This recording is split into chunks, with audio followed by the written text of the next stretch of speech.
أعوذ بالله من الشيطان الرجيم بسم الله الرحمن الرحيم والذين يؤمنون بما أنزل إليك وما أنزل من قبلك وبالآخرة هم يوقنون أولئك على هدى من ربهم وأولئك هم المفلحون۔ اور یہ وہی لوگ ہیں جو اس کتاب پر بھی ایمان لاتے ہیں جو آپ صلی اللہ علیہ وسلم پر اتاری گئی ہے، اور ان کتابوں پر بھی ایمان رکھتے ہیں جو آپ سے پہلے انبیاء پر اتاری گئی، اور آخرت پر بھی وہ پورا یقین رکھتے ہیں۔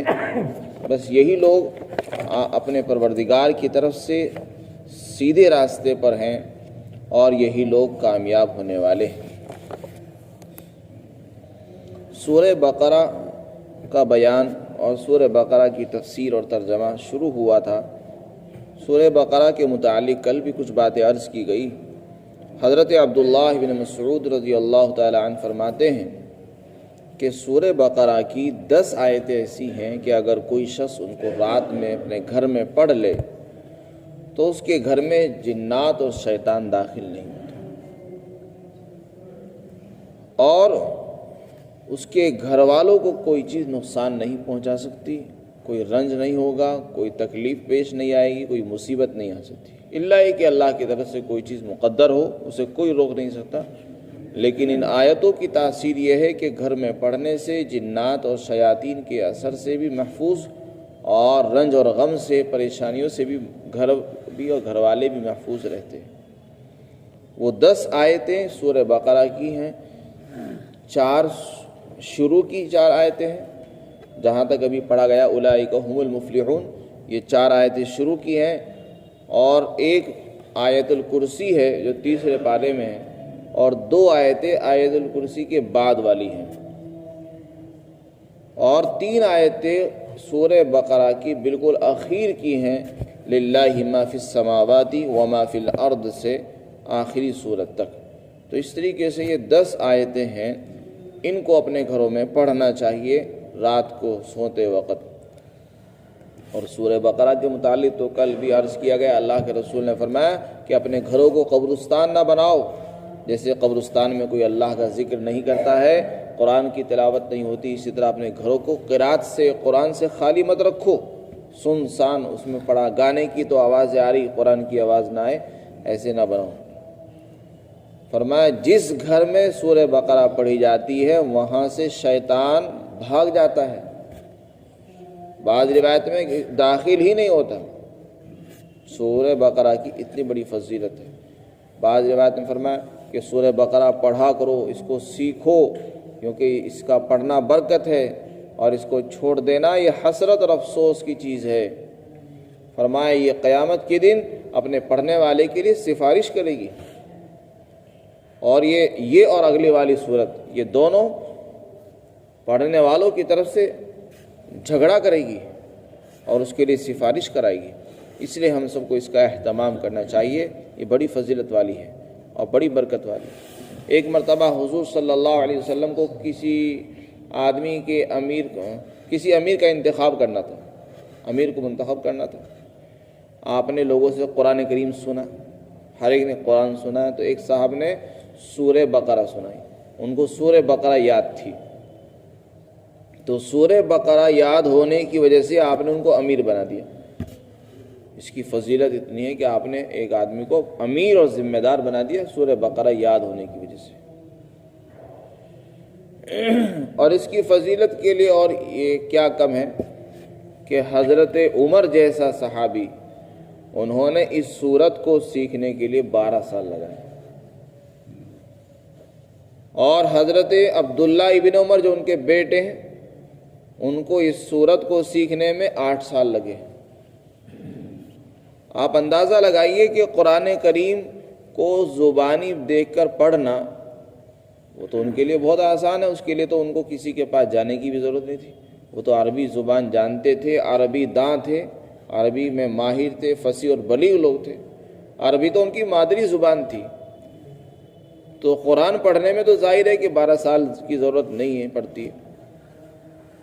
ہمارے یہاں کے علاقے کے بچے بھی چند مہینوں کے اندر 2 سال میں پڑھ لیتے ہیں، تو جن کی زبان ہی عربی ہو تو کیا ان کو 12 سال لگیں گے؟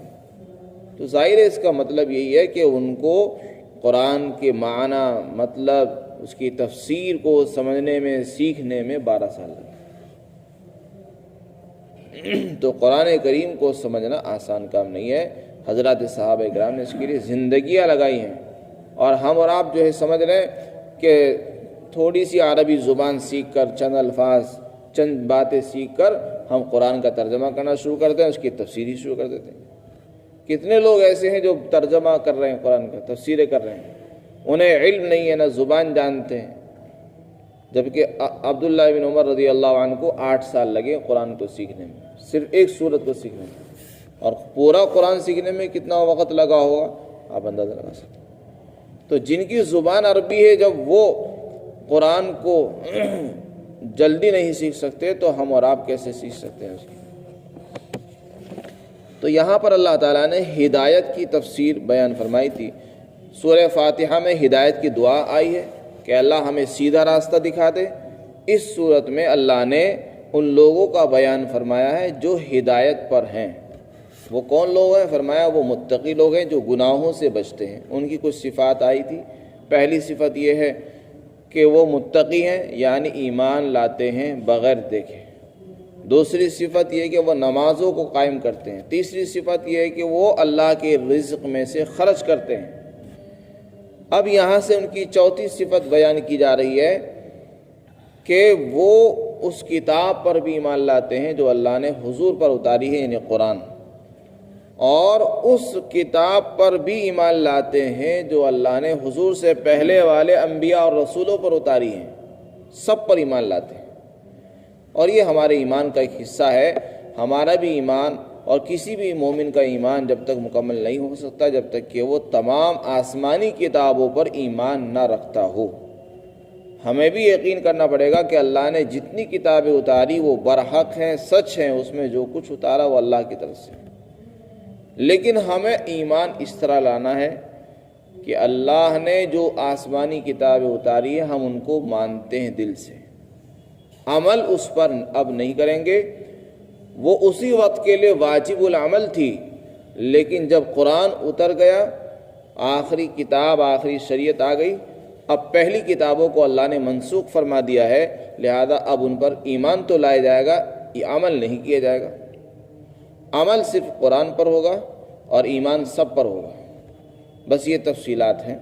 ایمان تو ہمیں ہر کتاب پر لانا چاہیے، آسمانی کتابوں پر، تورات ہو، انجیل ہو، زبور ہو یا قرآن ہو۔ بس اس میں یہ دیکھنا ہوگا کہ وہ جو آج کے زمانے کی جو تورات ہیں وہ بعین ہی وہی ہے یا نہیں۔ ظاہر ہے کہ اس کا کوئی دعویٰ نہیں کر سکتا کہ جو آسمانی کتاب تورات اللہ نے اتاری تھی وہ آج بھی موجود ہو، کیونکہ یہود نے اور نصارہ نے اس کے اندر بہت زیادہ تبدیلی اور ترمیم کر دی ہے، جس کی وجہ سے اصل کتاب ہی بدل کر رہ گئی، مسخ ہو گئی ہے۔ پتہ نہیں چلتا کہ اس کی کون سی باتیں اصلی تورات کی ہیں اور کون سی باتیں لوگوں کی اپنی طرف سے بنائی ہوئی ہیں۔ اس لیے ہم اس کتاب کو دیکھ کر نہ تو اس کا انکار کریں گے اور نہ اس کی تصدیق کر سکتے، اس کو تو وہاں خاموشی اختیار کرنی چاہیے۔ البتہ ہم اس پر اس طرح ایمان لائیں کہ اللہ آپ نے جو آسمانی کتابیں اتاری تھی ہم ان پر ایمان لاتے ہیں۔ وہ کیا تھی وہ ہم نہیں جانتے، اللہ کو معلوم ہے۔ اللہ نے چونکہ ان کی حفاظت کا وعدہ نہیں فرمایا اس لیے وہ محفوظ نہیں رہ سکی، تبدیلیاں ہو چکی ہے۔ تو اللہ فرماتے ہیں جو قرآن ہم نے اتارا اس پر بھی ایمان رکھتے ہیں، اور آسمانی کتابیں جو اللہ نے اتاری، تورات، انجیل، زبور، اور آسمانی صحیفے، جیسے حضرت آدم علیہ السلام پر 10 صحیفے اترے، حضرت شیس علیہ السلام کو اللہ نے 50 صحیفے عطا فرمائے، حضرت ادریس علیہ السلام پر اللہ نے 30 صحیفے اتارے، حضرت ابراہیم کو 10 صحیفے دیے، حضرت موسیٰ علیہ السلام کو اللہ نے 10 صحیفے عطا فرمائے۔ اس طریقے سے اللہ نے بے شمار کتابیں اتاری ہیں۔ بعض روایت سے پتہ چلتا ہے کہ 140 کتابیں اللہ نے اتاری ہیں۔ تو ان تمام آسمانی کتابوں پر ہمیں یقین رکھنا اور ان کو یہ ماننا کہ اللہ کی بھیجی ہوئی ہیں، یہ ہمارے لیے ضروری ہے۔ تو متقین کی یہی صفت ہے کہ وہ پہلی آسمانی کتابوں پہ ایمان رکھتے تھے۔ عبداللہ بن مسعود صحابی ہیں، اور عبداللہ بن عباس رضی اللہ عنہما فرماتے ہیں کہ حضور کے زمانے میں دو طرح کے مسلمان تھے. ایک تو وہ لوگ تھے جو پہلے مشرک تھے یعنی غیر مسلم تھے اور پھر وہ مسلمان ہو گئے. ان کا بیان تو پچھلی آیت میں ہے.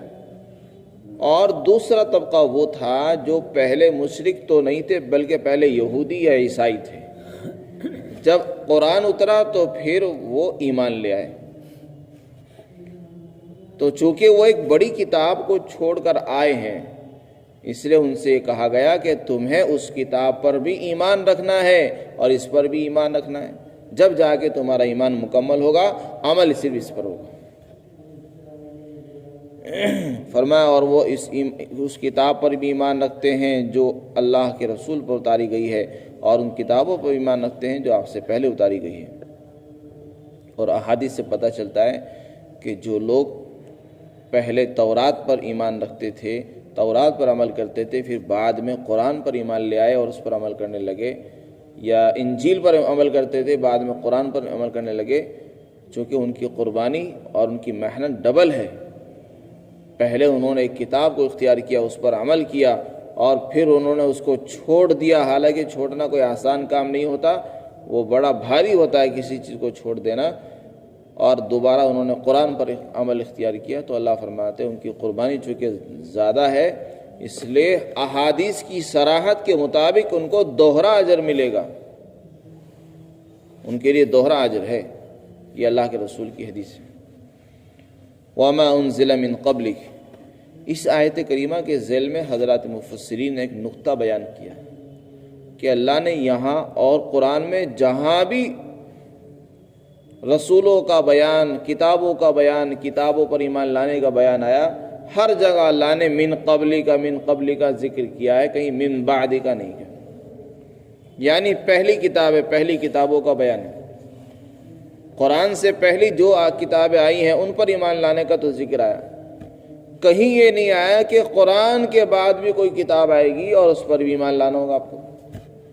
پورے قرآن میں کہیں ایسے نہیں ہے.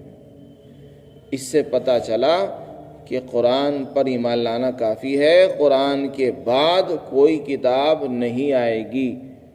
اگر آنی ہوتی تو اللہ فرماتے کہ دیکھو تمہارا ایمان جب مکمل ہوگا جب تم قرآن کے بعد آنے والی دوسری کتاب پر بھی ایمان رکھو گے.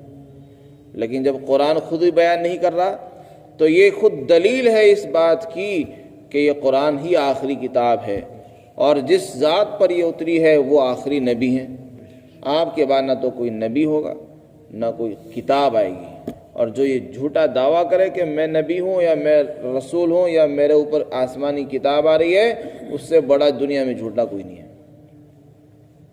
تو دنیا میں بہت سے لوگ نبوت کا دعویٰ کرنے والے پیدا ہوئے اور ہوتے رہے تو وہ سب جھوٹے ہیں. کیونکہ اللہ کا یہ قاعدہ ہے کہ جب کوئی بعد میں نبی آنے والا ہوتا تو اس کی خبر پہلے ہی دے دیتے تھے. جیسے کہ حضور صلی اللہ علیہ وسلم کی خبریں پہلے آسمانی کتابوں میں آئی ہیں. سورہ صف کے اندر اس کا بیان ہے کہ حضور صلی اللہ علیہ وسلم آئے تو ہیں 1450 سال پہلے لیکن آپ کے آنے کی خبریں انجیل میں بھی موجود ہیں. تورات میں بھی آپ کی خبریں موجود تھی. یہود سے کہا گیا تھا کہ تم اس تورات پر بھی ایمان لاؤ اور تمہارے بعد ایک نبی آئیں گے جن کا نام محمد ہوگا. کسی جگہ فرمایا ان کا نام احمد ہوگا. ان پر بھی ایمان لانا اگر وہ تم کو ملے. اس طرح ان کو تلقین کی گئی ان سے عہد لیا گیا باقاعدہ.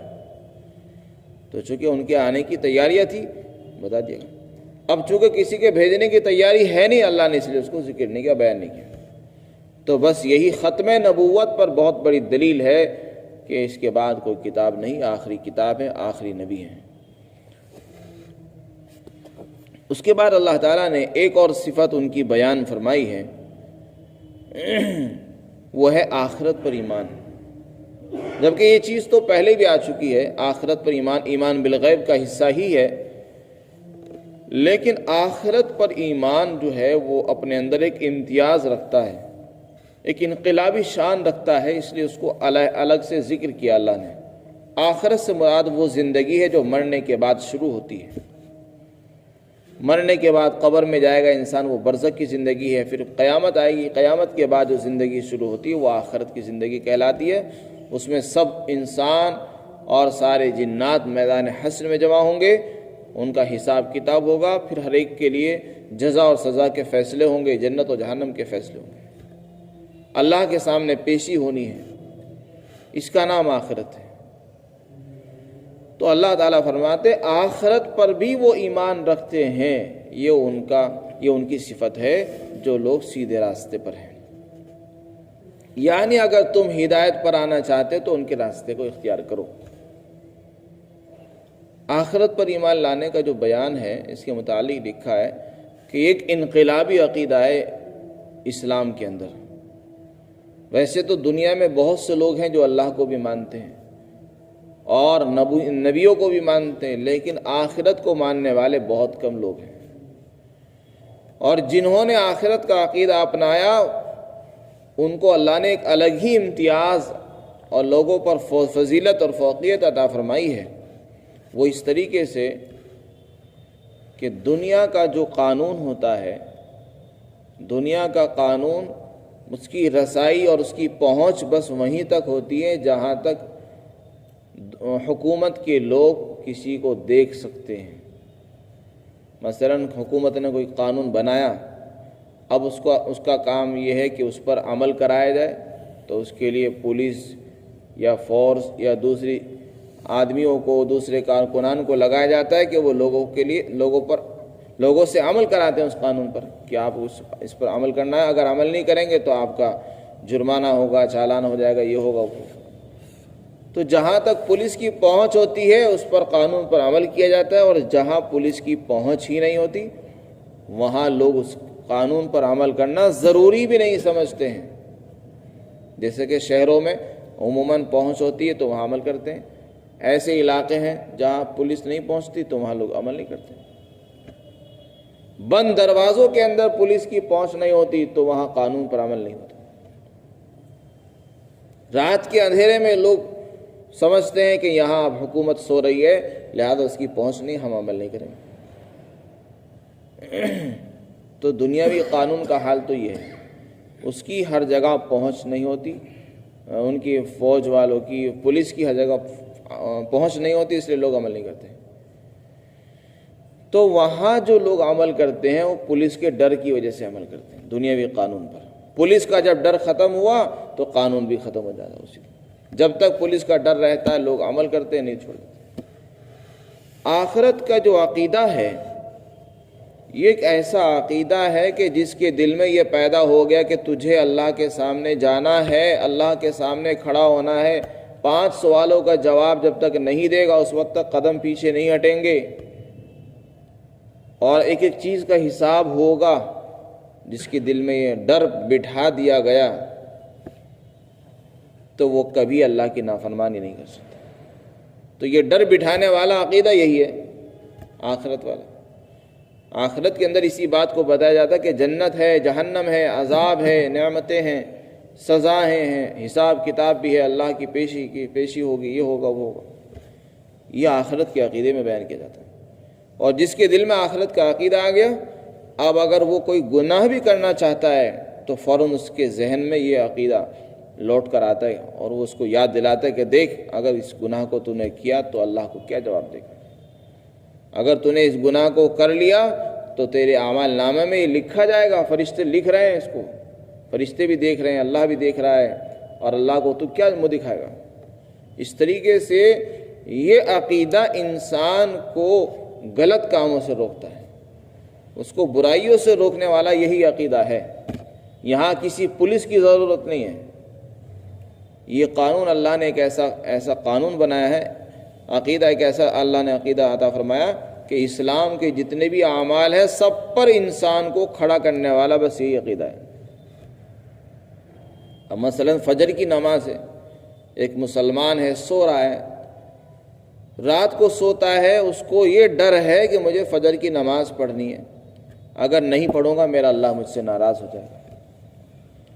اب آپ اندازہ لگائیے کہ وہاں کون سی پولیس بیٹھی ہے جو اس کو اٹھا رہی ہے صبح کو۔ کوئی پولیس والے کسی کو نہیں اٹھاتے کہ آپ نماز پڑھیں۔ وہاں انسان جو اٹھ رہا ہے صرف آخرت کے ڈر کی وجہ سے اٹھتا ہے۔ اگر کوئی حرام کام سے رک رہا ہے تو وہ آخرت کے ڈر کی وجہ سے اٹھتا ہے۔ کوئی آدمی سودی کاروبار سے، سود کھانے سے، حرام مال کھانے سے اگر کوئی ڈرا ہے، رک گیا، تو سمجھو اس کے دل میں آخرت کا عقیدہ ہے، اسی آخرت کے عقیدے نے اس کو حرام کاموں سے بچا لیا، زنا سے بچایا، چوری سے بچا لیا، ظلم و زیادتی سے بچایا۔ اور جن کے دلوں میں یہ عقیدہ نہیں ہے، وہ کھلے عام چوری کرتے ہیں، گناہ کر رہے ہیں، ظلم بھی کر رہے ہیں، حرام کھا رہے ہیں، سود کھا رہے ہیں، بیاض کا پیسہ کھاتے ہیں، لوگوں پر ظلم زیادتیاں کر رہے ہیں۔ چونکہ ان کا تو عقیدہ یہ ہے کہ ہمیں تو بس جو کچھ کرنا ہے یہی کرنا ہے، مرنے کے بعد بس کچھ نہیں ہے، یہی زندگی ہے اصل ہے۔ تو یہ وہ عقیدہ ہے جو انسان کو بغیر کسی پولیس کے، بغیر کسی دباؤ کے ہر کام پر کھڑا کرتا ہے، اور اسلام کے ہر قانون پر چلنے والا یہی عقیدہ ہے۔ تو اسی سے پتہ چلتا ہے کہ یہ مسلمان ہے اور یہ کافر ہے۔ مومن اور کافر کا فرق اسی عقیدے سے ہوتا ہے۔ تو یہ انقلابی عقیدہ ہے۔ اللہ تعالیٰ فرماتے ہیں جن لوگوں کے اندر یہ ساری صفات پائی جاتی ہیں وہ متقین ہیں۔ پھر آگے اللہ نے قرآن نے اپنا فیصلہ سنایا، بس یہی لوگ ہیں جن کے بارے میں یہ دعویٰ کیا جا سکتا ہے کہ یہ اپنے پروردگار کی طرف سے سیدھے راستے پر چل رہے ہیں۔ اللہ نے فرمایا کہ جن کے اندر یہ صفات ہیں، ایمان بالغیب ہے، آخرت پر ایمان ہے، نمازوں کو قائم کرنا اور اللہ کے راستے میں مال خرچ کرنا، قرآن پر ایمان لانا، آسمانی کتابوں پر ایمان، یہ جو 5-6 صفات اللہ نے بیان فرمائی جن کے اندر ہو، وہ وہی صراط مستقیم پر ہیں جس کی تم روزانہ دعا کر رہے ہو کہ اللہ ہمیں سیدھا راستہ دکھا دے۔ اگر آپ لوگوں کو بھی سیدھا راستہ کی تلاش اور طلب ہے تو فرمایا بس ان لوگوں کو تلاش کرو جن میں یہ 6 باتیں پائی جاتی ہیں، اور ان کی جماعت میں اپنا آپ کو شامل کرو، ان کے ساتھ رہو، ان کی صحبت میں رہنے سے تمہارے اندر بھی وہ صفات پیدا ہوں گی، اور امید ہے کہ انشاءاللہ تم بھی سیدھا راستے پر چلو گے۔ تو اللہ نے ہمیں یہاں دعوت دی ہے کہ اگر ہم سیدھے راستے پر چلنا چاہتے ہیں تو ایسے لوگوں کی صحبت اور ہمنشینی کو اپنے لیے غنیمت سمجھے جو جن کے اندر یہ ساری باتیں پائی جاتی ہیں۔ ایسے اللہ کے ولی اور ایسے علماء بزرگان دین کو ہمیں تلاش کرنا۔ دوسرا فیصلہ یہ سنا ہے کہ یہی کامیاب بھی ہیں جن کے اندر یہ 6 صفات ہیں، وہ سیدھے راستے پر بھی ہیں اور وہ کامیاب بھی ہیں۔ یہ نہیں فرمایا کہ وہ پیسے والے بھی ہوں نہ وہ بنگلے میں رہتے ہوں، کچھ نہیں فرمایا۔ ان کے پاس دنیا کی ڈگریاں ہوں، بڑے کالج اور یونیورسٹی میں پڑھاتے ہوں، بڑی بڑی ڈگریاں ان کے پاس ہوں، انجینئرنگ کی ڈگری ہو، میڈیکل لائن کی ڈگری ہو، وکالت کی ڈگری ہو، کچھ نہیں فرمایا۔ فرمایا بس یہ باتیں ہونی چاہیے، آخرت کا یقین ہو، آسمانی کتابوں پر ایمان ہو، قرآن پر ایمان ہو، اور ایمان بالغیب ہو، اللہ کے راستے میں مال خرچ کرنے والے ہوں، اور نمازوں کا قائم کرنے والے ہوں، اللہ سے ڈرنے والے ہوں، جن کے اندر یہ ساری باتیں ہیں، وہی صراط مستقیم پر ہیں اور وہی کامیاب بھی ہیں۔ آج اس دنیا میں ہر شخص کامیابی کو ڈھونڈ رہا ہے، کوئی پیسے میں ڈھونڈ رہا ہے، کوئی ڈگریوں میں، کوئی کالجوں میں، کوئی یونیورسٹی میں، کوئی کہیں تو کوئی کہیں، کوئی سوچ رہا ہے کہ لون لے کر، سود لے کر میں اپنے آپ کو کامیاب بنا لوں گا۔ اللہ فرماتے کامیابی اس میں ہے۔ قرآن کہہ رہا ہے کہ کامیاب یہ لوگ ہیں، یہ جماعت ہیں۔ اگر آپ کو کامیاب ہونا ہے بس ان جیسا اپنے آپ کو بنا لو، سیدھے راستے پر چلنا چاہتے ہو بس یہ جماعت ہے، اس جماعت کو ڈھونڈو اور ان جیسا اپنے آپ کو بنا لو، انشاءاللہ تم کامیاب ہو جاؤ گے۔ اللہ نے پیسے میں کامیابی نہیں رکھی ہے، کامیابی اعمال میں، صفات میں رکھی ہے۔ اللہ ہم سب کو بھی اس جماعت میں شامل فرمائے جو کامیاب لوگ ہیں اور سیدھے راستے پر ہیں، اور ان کے مطابق ہمیں چلنے کی توفیق عطا فرما دے۔ وآخر